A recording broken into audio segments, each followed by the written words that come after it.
All right, Shane, so I teased it there. Interview with Brent Zwerneman from the Houston Chronicle. Remember, this is the guy that broke the news at SEC Media Days that Texas and Oklahoma were coming to the SEC. He was getting laughed by some of these SEC network analysts that, no way that was happening. Not only did Brent report that, he said he went on Feinbaum's show that same day, said this is going to happen quick within weeks. 10 days later, Texas and Oklahoma in the SEC. He also got the scoop that Jimbo Fisher got his extension there right before the season started. So let's kick it over to our interview with Brent Zwerneman. All right, we're joined by Brent Zwerneman, of course, the outstanding Texas A&M writer for the Houston Chronicle. And, of course, everybody should know that name. He is the man that scooped the entire SEC, the entire country, really, when he was the one that revealed that Texas and Oklahoma were headed to the SEC during SEC Media Day. So, Brent, I really, really appreciate you joining the show. You bet, Mike. Thanks for having me on. That wasn't, from my views, I would rather that story have come out during the dog days of summer to give us all something to talk and write about. But right on the day that Nick Saban and Jimbo Fisher and Michael Leach were scheduled to appear or did appear, it wasn't ideal. But then on the flip side, I wasn't going to ignore the timing either in terms of, stumbling across that story, I'll say, jokingly. It turned that Wednesday into a very interesting day at SEC Media Days, but it might have been better on a day when we were actually looking for something to write and talk about. Right. And of course, everybody gives you credit for breaking that story, but I don't see enough people giving you credit. I believe it was on the Paul Feinbaum show. He had you on the air immediately thereafter, and you said, I could see this getting done in a matter of weeks, which that seemed like, how in the world is that going to happen? Then 10 days later, Texas and Oklahoma officially headed to the SEC. So you really had your finger on this one. Now the $1 million question, and I figure you're the best person to ask. Any idea when Texas and Oklahoma may be able to get out of their Big 12 contract? Do you have any idea on that one? It's funny, Mike, because I called this Realignment 101 that I studied up close and personally a decade ago, which is actually where all of this, the latest news, stemmed from. As I pointed out on my Twitter timeline, in the days leading up to, or even the days leading up, I'd written these anniversary stories on the 10-year declaration of then A&M President Arbo and Lofton saying, and I'm going to do a Lofton voice here for you, the Big 12 is in a state of uncertainty. And I covered it that day. And so I wrote the anniversary stories of that declaration. It wasn't A&M's actual move to the SEC. It was when Lofton gave the heads up that the Aggies were not happy in the Big 12. And that's actually in reaching out across leagues and to old contacts and, some guys who've been around for a while. That's where the story stemmed from. And the reason I say all of that is, at the time, A&M, it was supposed to be a couple of years before they made the move from the Big 12 to the SEC. But because it was such an awkward situation, things really accelerated. And then, Missouri hopped on. And next thing you know, within less than a year after Lofton made that declaration, the Aggies are officially part of the SEC. I from the very beginning, I thought that's going to happen with Texas and Oklahoma, because it's not something you want to stretch out. I said I thought it would happen as soon as, just from based on having covered everything with A&M going through that process, that it would be accelerated and could be as soon as 2022. I mean, I guess I still say that. Obviously, SEC released their 2022 schedules, which can be adjusted accordingly if necessary. I don't think it's going to be any later than 2023. I still think there's a pretty good chance, maybe even particularly from the Texas side of things, that they're going to have things lined up and ready to roll sooner than that. But I definitely don't see it stretching out any later than 2023. But obviously we're less than a year removed.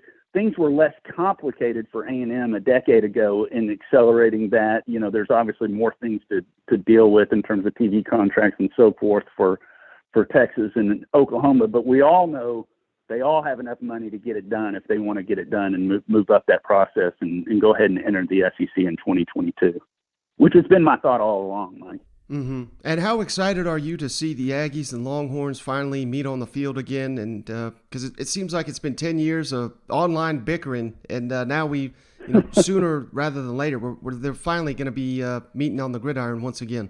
I'd much rather see that game play out in College Station or Austin as opposed to living rooms, because that's what it came down to in terms of as you said, bickering and recruiting and in recruits' living rooms and the battle being fought out there. It's going to be great to see it on the field. And, I grew up in the state of Texas, and there was not a bigger event. And I'm not a Longhorn. I'm not an Aggie. I went to Sam Houston State.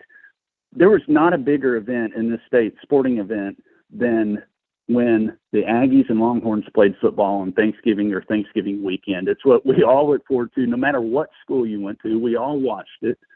My dad grew up in the town of Dimebox, which is right between Austin and College Station. When he was a kid in the 40s, he said you always knew where the game was that year by the way which way the cars were rolling. And after this news broke in July, he called me and he goes, "You mean I'm going to get to see the Aggies and Longhorns play football again?" And it really hit me. Here's this 85-year-old man who's missed the game for the past decade, this game he grew up on as a Texan on a farm in the state, and now suddenly he's saying that he thinks he might get a chance to see them play again. So that really hit home for me, and it's bigger. I know a lot of Aggies were saying, "Oh, they don't need the Longhorns" and things like that, and maybe there was some thought of that from the Longhorn side of things too, but not as much. But it's bigger than that. It's bigger than A&M in Texas. It's a game for the state, and so from that vantage, that was actually the first thing I thought of. It wasn't, hey, Texas is going to be in the SEC. My first thought was, hey, A&M and Texas are playing football again, and it's probably going to be on Thanksgiving weekend, and this is going to be great. Well, the other thing you scooped everybody on, Jimbo Fisher got himself a contract extension down there in College Station.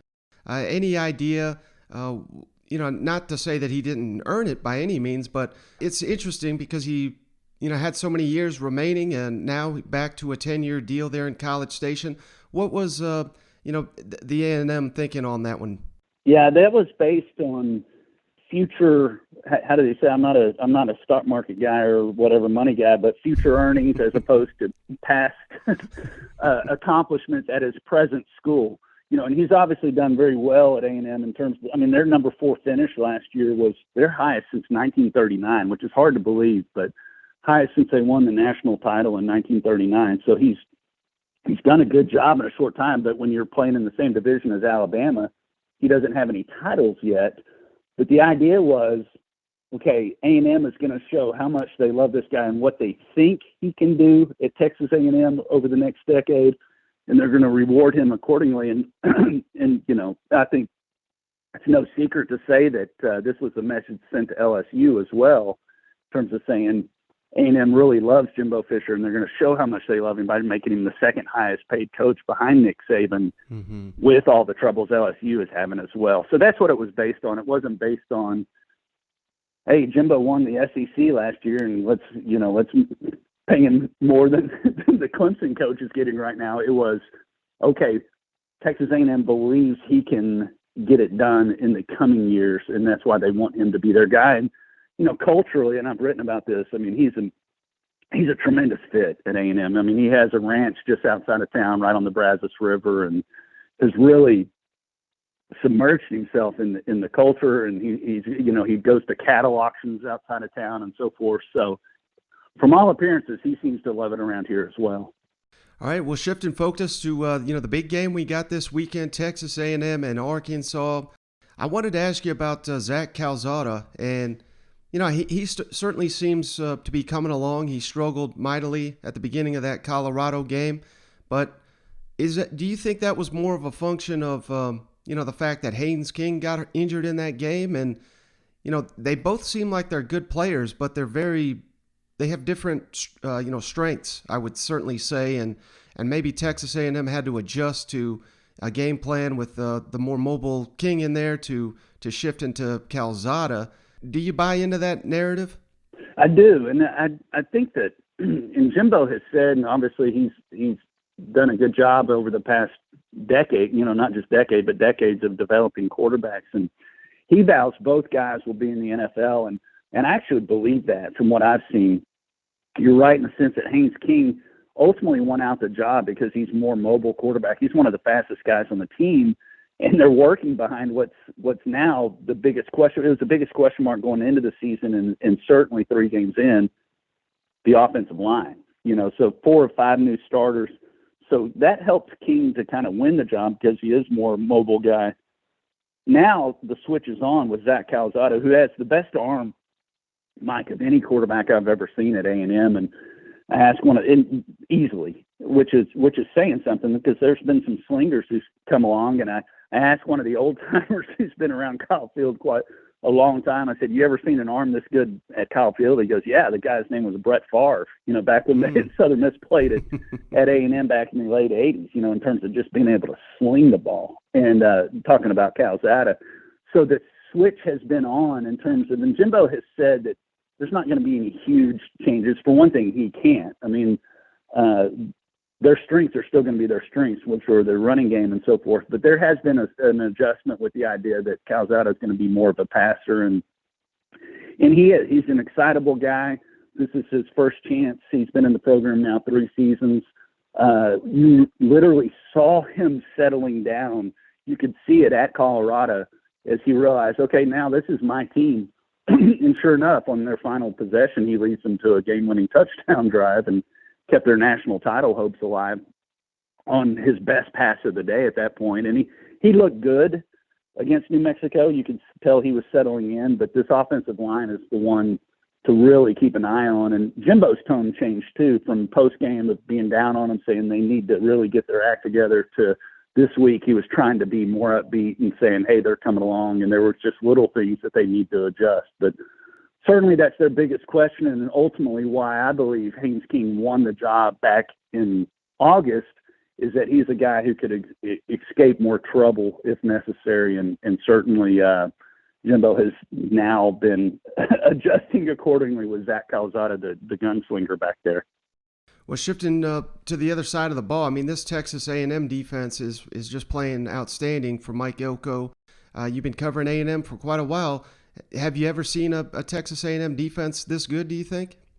I haven't, because I started covering in '95 and left for a couple of years along the way. But when I started covering at that time, a quarter century ago, you would hear the tells. And of course, I grew up watching, as I talked about, watching the program, even though I wasn't at school there, of those wrecking crew defenses, particularly of the mid to late '80s and early '90s, that were just awesome. And now suddenly you're seeing with this defense, we're referencing numbers that you haven't seen since back then.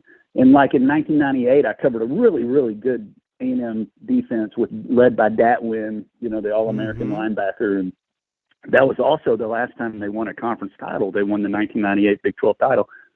Really good defense. This one's better. And to Jimbo Fisher's credit and Mike Elko's credit, when he hired Elko and they came in together, they kept Terry Price, defensive line coach, who was an old A&M player who had done an exceptional job recruiting. He had gotten Myles Garrett to Texas A&M under Kevin Sumlin. Price was one of the few retentions, one of the few guys they kept around, and it was a smart move. I mean, defensive line is certainly a strength of this program.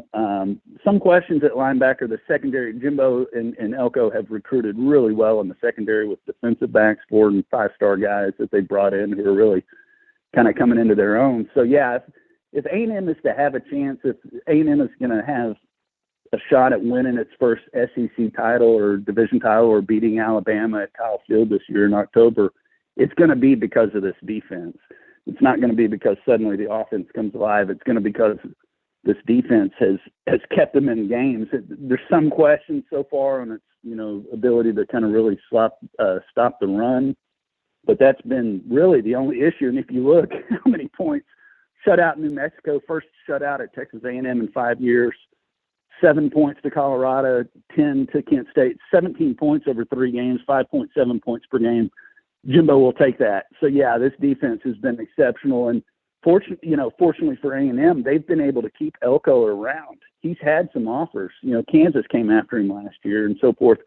But I also think he's taken the Kirby Smart approach of saying, hey, we're we can do good things here at Texas A&M and along the way, and then a much more prime job might come open for him along the way too, to be a head coach. And he's still relatively young.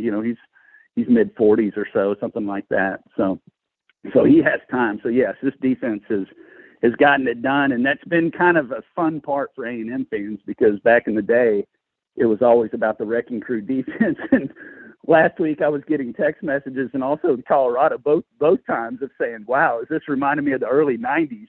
Because this offense is struggling and trying to get it going, but the defense is more than holding its own and keeping the Aggies in the game. Well, based on your comments there, you're looking ahead to Alabama. You're talking SEC championships. I got to assume you like Texas A&M to win this weekend in Jerry World. I do, but I think it's going to be, if you look at the series of late, even though A&M has won 9 in a row, they've been some really close games, some overtime games and so forth. And I think it's going to be another one. And hey, as a guy who grew up on the old Southwest Conference, I think it's been kind of neat to see the resurgence under Sam Pittman and what he's done at Arkansas. And you love a story like that too, a guy who's just plugged away and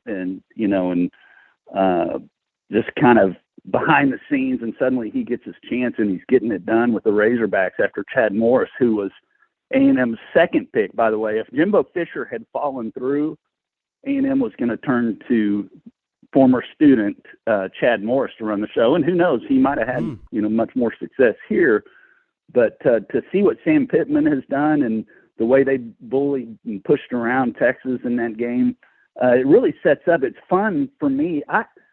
I'm one of those, and I'm going to get bombarded by Aggies here because they love the home and home. But I actually like going annually up to the NFL venue and going to Dallas-Fort Worth. I'm taking the family this weekend. We're going to make a little family trip out of it and so forth. So I actually like that venue, and it's coming to an end in 24. At least that's the plan right now, unless Jerry Jones comes in with an offer they can't refuse. But it's going to go back to a home and home deal. Arkansas kind of got a little bit hosed on the deal because last year they played in College Station. Right. If they had insisted, it could have been in Fayetteville this year because they're the home team. The bottom line is, I think Jerry Jones would have been insisted that they add another couple of years to the contract, but they want it to be done by 24. So they agreed to play in AT&T Stadium and continue to honor their former player in Jerry Jones. So yeah, I think it's fun that it's a Sweet 16 showdown, as I've called it, with the number 7 team and the number 16 team. And I do think it's going to be a close game based on what I've seen. I mean, A&M was fortunate to escape with the win out of Denver against Colorado. So, and then based right on that same day, what the Razorbacks did to the Longhorns, I do think it's shaping up as what could be a really, really good game, good tight game. All right, last thing for you, Brent. I really appreciate all your time. You already referenced it, so I got to ask you about it. The Alabama game, Texas A&M they just announced it's officially a sellout. Safe to say this is going to be the biggest game of the Jimbo Fisher era to this point? Yeah, I knew that was coming, right? Yeah, in terms of and I had before the season, I was kind of buying into all the hype, and Haynes King running their show and all that, and I actually predicted a win, an A&M win over Alabama, and I said, by then, going in mid-season, it might not even be that much of an upset. And now, then the first thing, then A&M has trouble beating Colorado, and Alabama just steamrolls Miami on that opening weekend. I'm going, I don't know about that. I don't know about that pick, but yes, definitely the biggest game. And it reminds me of, as you well remember, 2013. It was the same type deal. Johnny Manziel had won the Heisman Trophy in 2012. They had upset Alabama in Tuscaloosa. I mean, the hype around that game was probably the biggest I've covered, at Texas A&M, and that just leading up to that of the Crimson Tide, the reigning national champions, coming in to Kyle Field with A&M having Manziel in a row. And of course, Alabama won that game in a shootout. And so, yeah, I'm comparing the hype, although right now A&M hasn't looked as good as what I thought they would so far. And part of that has to do with what we suspected, suspect offensive line, but also losing Haynes King didn't help. So if they can stay on the right track, which is Arkansas and then Mississippi State, and I suspect Alabama will be on the right track leading into that game, that's going to be a really, really, really fun week in Aggie Lane leading up to that October 9th game with Alabama coming into town. All right, he's Brent Zwerneman, covers Texas A&M for the Houston Chronicle, and if you're not following him at Brent Zwerneman, you're not doing your life right, because he's the biggest scooper out there in the SEC and maybe even college football. So, Brent, I really, really appreciate the time. This was outstanding. Mike, I really enjoyed it. Anytime, man. Thanks for having me on.